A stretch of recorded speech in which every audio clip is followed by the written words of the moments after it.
हाँ, unit of work done. फिर से, हालांकि हमने यूनिट इसमें पढ़ा है, तो यहां से हम लोग शुरू करते हैं यूनिट ऑफ वर्क। क्या आपने बनाया था इसमें? Unit of work. वर्क की डेफिनेशन हम लोग लिखते हैं, सॉरी वर्क का फॉर्मूला हम लोग लिखते हैं, work done is equal to force into कितना आ जाएगा आपका? डिस्प्लेसमेंट। डिस्प्लेसमेंट आएगा। और इस तरीके से जो फोर्स का यूनिट होता है कितना होता है? न्यूटन। और जो डिस्टेंस या डिस्प्लेसमेंट है उसका यूनिट कितना होता है? मीटर। उसका यूनिट होता है मीटर। तो इसलिए ये क्या बन गया आपका? जूल। ठीक है, इसकी यूनिट क्या बन जाती है? जूल बनती है। ओके, सो यूनिट ऑफ, आप इसको नोट कीजिएंगे, unit of work, unit of work is क्या होता है? इसका जूल होता है ना। और कैपिटल जे से आप इसको डिनोट करेंगे, कैपिटल जे से आप इसको डिनोट करेंगे। इसको हम ऐसा यूनिट कहेंगे। हाँ, इसके छोटे यूनिट्स भी होते हैं, दैट इज एक चीज, हाँ, 1 मिनट, 1 मिनट। तो नॉर्मल जो इसका यूनिट है ना, एक यूनिट तो क्या बन गया इसका? ये हमने कल लिखा हुआ था, जैसे newton metre, unit, unit of work, unit of work is equal to कितना? Newton metre. ठीक है, एक यूनिट बन गया। अच्छा, दूसरा फॉर्मेट क्या? SI unit, SI unit, SI unit of work, SI unit of work is equal to, इसको हम लोग क्या कहते हैं? जूल कहते हैं। इसको हम लोग क्या कहते हैं? जूल। और इसी को जो ऐसा यूनिट है वही क्या है? एमकेएस फॉर्मेट में भी है।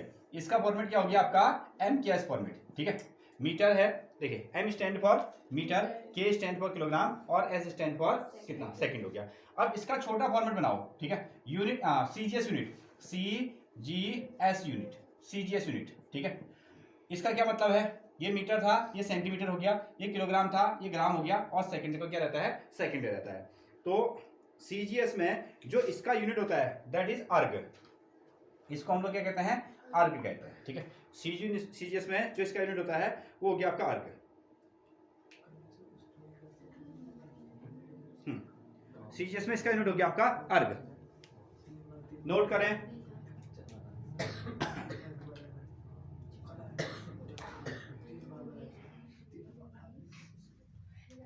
बनाते हैं। देखिए यहां पर को दैट इज, जैसे हमारे पास में 1 जूल है ना, इधर ध्यान दो, ये क्या था? ये आपका था न्यूटन मीटर। जब न्यूटन और मीटर था तो इसको आपने क्या नाम दे दिया? जूल नाम दे दिया। अब हम इसको, इसकी दूसरी यूनिट क्या कर रहे हैं? अर्ग कह रहे हैं। क्या कह रहे हैं? अर्ग। ओके, तो अर्ग कब आएगा? जूल की जगह में हम लोग क्या लिख रहे हैं? अर्ग। जूल की जगह में हमने क्या लिखा? अर्ग लिखा। ये कब आया होगा? जब हमने इस न्यूटन को क्या कह दिया? इसको हमने कह दिया डाइन। इसको हमने क्या कह दिया? डाइन कह दिया। और जो मीटर है, मीटर को हमने क्या कह दिया? सेंटीमीटर। मीटर को हमने क्या कह दिया? सेंटीमीटर कह दिया। बिल्कुल ठीक है, न्यूटन और मीटर की जगह क्या लिख दिया गया है? जूल। ठीक है, ये इसका बड़ा यूनिट आ गया। और अगर हम इसको ये जूल की जगह में क्या लिखेंगे? अर्ग लिखेंगे, तो ये किसका यूनिट होगा? डाइन सेंटीमीटर का। डाइन सेंटीमीटर की जगह में आप इसको लिख सकते हैं अर्ग। Okay, note down. तो 1 अर्ग इज इक्वल टू कितना? 1 डाइन सेंटीमीटर। 1 डाइन सेंटीमीटर, आप ऐसा इसको नोट कर सकते हैं, 1 डाइन सेंटीमीटर।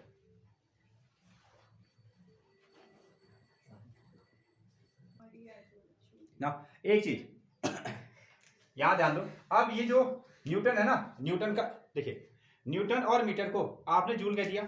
ठीक है, और जब आपने जूल को अर्ग लिखा तो न्यूटन मीटर को आपने क्या लिख दिया? Dyne centimetre. अच्छा, मीटर का तो हमको समझ में आता है, मीटर को हमने किसमें बना दिया होगा? सेंटीमीटर बना दिया होगा। और साथ में न्यूटन की जगह हमने क्या लिख दिया? डाइन लिख दिया। ठीक है, अगर हमको न्यूटन को डाइन लिखना है तो इनके बीच में क्या कोई रिलेशन होता है? तो हाँ, इनके बीच में एक रिलेशन होता है, दैट इज 1 न्यूटन। जो 1 न्यूटन की वैल्यू है, 1 न्यूटन की वैल्यू क्या होती है? 10 टू द पावर 5 टाइम। ठीक है, इसकी वैल्यू कितनी होती है? 10 टू द पावर 5 टाइम।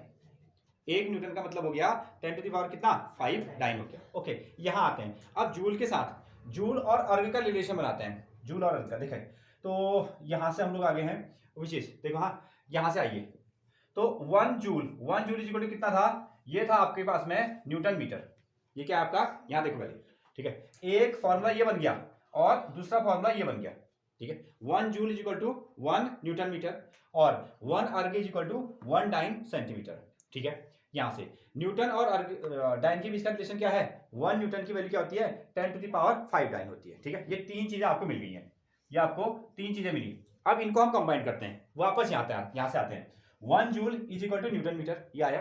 इस 1 जूल को 1 जूल रहने दो, 1 जूल को हमने 1 जूल रखा, और 1 न्यूटन को हम क्या कर रहे हैं 10⁵ डाइन। ये न्यूटन की जगह हम क्या रख रहे हैं 10⁵ डाइन रख रहे हैं। क्लियर है, 10⁵ डाइन रख दिया, यहां तक आ गया। अब बचा क्या है, अब बचा आपके पास में मीटर बचा है। अब ऐसा करो 10⁵, ये तो आपके पास में डाइन है, और मीटर का क्या बना दो सेंटीमीटर, मीटर क्या कर दो सेंटीमीटर बनाते हैं। तो 1 मीटर में कितने सेंटीमीटर, 1000 नहीं होता है 100 होते हैं, ठीक है। 1 मीटर इक्वल टू कितना होता है आपका 100 सेंटीमीटर, कितना होता है 100 सेंटीमीटर आ गया। ओके, ये 10⁵ है, और इसके साथ में 2 जीरो को और जोड़ दो तो कितना आएगा 10⁵ आएगा। और साथ में क्या है डाइन और सेंटीमीटर, ये बना आपका डाइन, और साथ में कितना आया centimetre. Okay, 1 joule is equal to this one.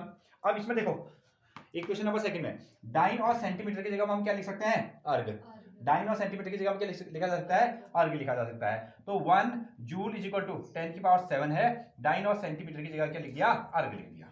ये हमारे पास में कहानी है, ठीक है। तो 1 जूल को अगर आप अर्ग में चेंज करोगे तो 1 जूल इज इक्वल टू 10⁵ अर्ग हो गया। क्लियर है, नोट डाउन। ये छोटे छोटे नंबर कभी आपको पूछे जा सकते हैं, आपको पूछा जा सकता है न्यूटन मीटर जो है किसका यूनिट है, तो वर्क का है। जूल किसका यूनिट है, वर्क का है। डाइन सेंटीमीटर किसका है, वर्क का है, ठीक है। अर्ग किसका है, वर्क का है, ठीक है। और 1 न्यूटन की वैल्यू कितने डाइन के बराबर होगी, 1 न्यूटन इक्वल टू 10⁵ डाइन। और 1 जूल और अर्ग के बीच में क्या रिलेशन है, 1 जूल इक्वल टू 10⁵ अर्ग। तो ये सभी आपके वर्क के यूनिट हैं ना।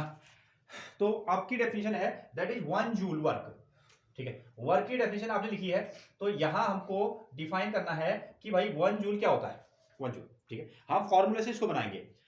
ओके, हमारे पास में वर्क था, दैट इज वर्क का फॉर्मूला क्या है, वर्क इज इक्वल टू कितना होता है फोर्स ना, फोर्स इनटू क्या डिस्प्लेसमेंट, फोर्स इनटू कितना हो गया डिस्प्लेसमेंट। ओके, ये फोर्स को हमने क्या किया, फोर्स को हम कैसे लिखते हैं न्यूटन, फोर्स का यूनिट क्या हो गया न्यूटन। हमने एक ऑब्जेक्ट पर कितना फोर्स लगाया होगा 1 न्यूटन का फोर्स लगाया, ठीक है। एक ऑब्जेक्ट हमारे पास में है, उस पर कितना फोर्स लगाया गया है 1 न्यूटन का फोर्स लगाया गया है। ओके, जब हमने उसको 1 न्यूटन का फोर्स लगाया तो कितना डिस्प्लेस हो गया 1 मीटर डिस्प्लेस हो गया, वो 1 मीटर डिस्प्लेस हो गया। तब हमको कितना वर्क मिला होगा 1 जूल का वर्क मिला होगा। ये आपके पास में डेफिनेशन लिखनी है, ठीक है। व्हेन वी अप्लाइड, ठीक है, the force of 1 newton on any particular object and it displaces by 1 metre, ये 1 मीटर डिस्प्लेस हो गया, then we get the work of 1 joule, ठीक है। आप इसको अपने शब्दों में मोड़ तोड़ के लिख सकते हो, ठीक है। हाँ, तरीका समझ में आया, ठीक है। एक ऑब्जेक्ट में 1 न्यूटन का बल फोर्स लगाया, उसको 1 मीटर क्या कर दिया डिस्प्लेस कर दिया, तो वर्क कितना हो गया 1 जूल। नोट डाउन, ठीक है। हाँ, इसमें लिखेंगे work is said to be 1 newton, sorry, work is said to be 1 joule, work is said to be 1 joule if 1 newton force acting on a body and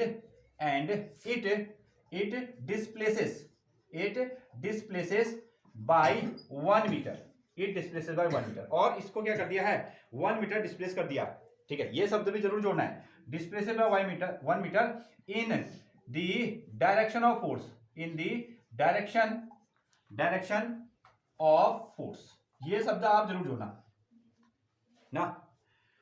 आप generally physical work तो करते हैं और उसके बाद में ना आप थक जाते हो, लेकिन हम यहाँ को उसको ना वर्क नहीं मानते।